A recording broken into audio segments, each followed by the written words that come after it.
अस्सलाम वालेकुम एवरीवन। उम्मीद करती हूँ आप सब खैरियत से होंगे। Welcome to my channel doctor Samar fitness world. आज की वीडियो का टॉपिक मंकी पॉक्स वायरस है, जो कि एक इन्फेक्शियस डिजीज़ है। आज हम इसके science and symptoms, mode of transmission, diagnosis and treatment options discuss करेंगे। जैसे कि आपने सुना होगा कि रिसेंटली पाकिस्तान में इसके 2 केसेस इस्लामाबाद में रिपोर्ट हुए हैं। 2 पेशेंट्स हैं जो सऊदी अरेबिया से ट्रैवल करके पाकिस्तान आए थे।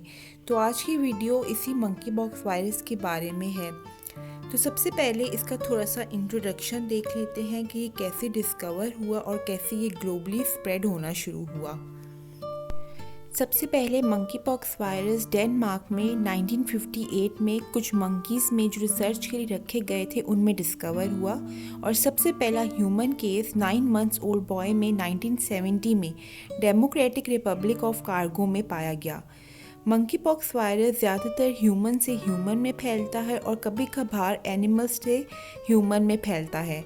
इन 1980 जब स्मॉल पॉक्स का दुनिया से ख़ात्मा हो गया और बाद में जब स्मॉल पॉक्स की वैक्सीनेशन का भी एंड होने लगा, तो monkeypox virus central east and west Africa में फैलने लगा, और फिर 2022 और 2023 के दरमियान में ये ग्लोबली स्प्रेड होना शुरू हो गया।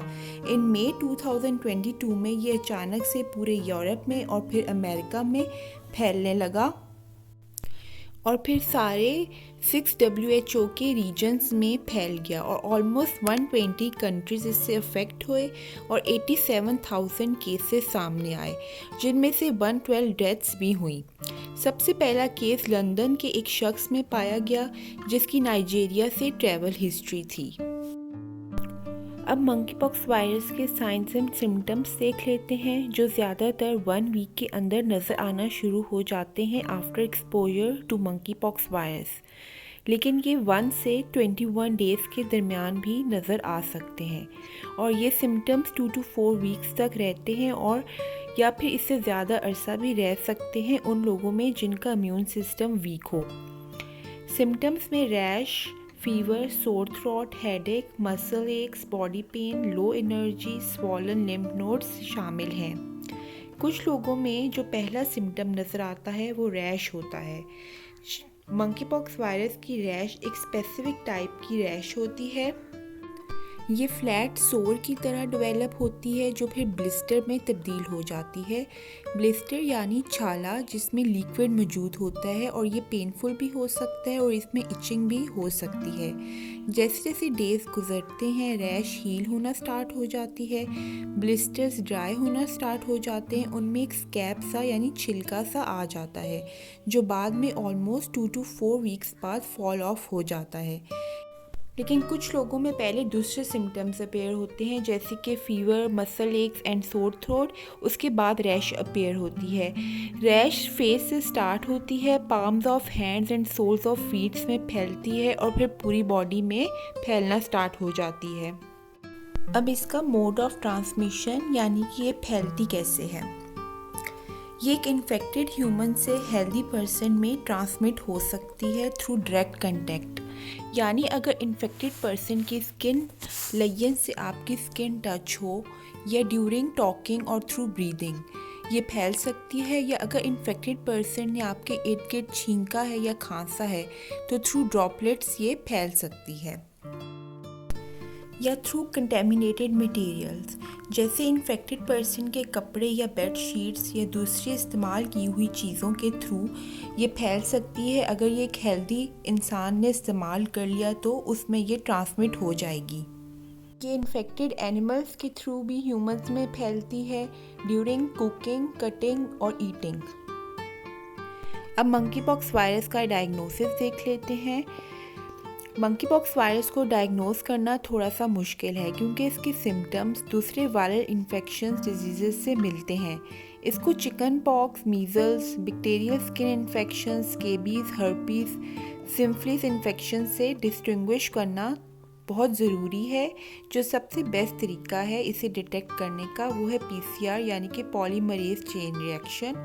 अब जो टेस्ट के लिए सैंपल लिया जाता है वो डायरेक्ट स्किन रैश या ब्लिस्टर के अंदर जो फ्लूइड होता है उससे लिया जाता है, और वो पेशेंट्स जिनमें रैश नहीं होती उनमें थ्रू ओरोफ्रेंजियल यानी गले के थ्रू या एनल और रेक्टल स्वैब के थ्रू सैंपल कलेक्ट किया जाता है।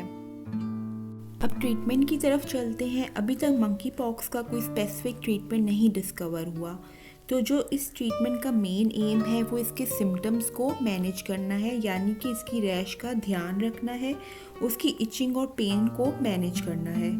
Monkey pox virus vaccine infection होने से बचा सकती है, लेकिन अगर ये विद इन 4 डेज ले ली जाए इन्फेक्टेड पर्सन से कंटैक्ट में आने के बाद। कुछ रेयर केसेस में एंटीवायरल मेडिसिन जो स्मॉल पॉक्स को ट्रीट करने के लिए बनाई गई थी, जैसे कि टेकोवेरिमेट, वो मंकी पॉक्स के पेशेंट्स को दी जाती है।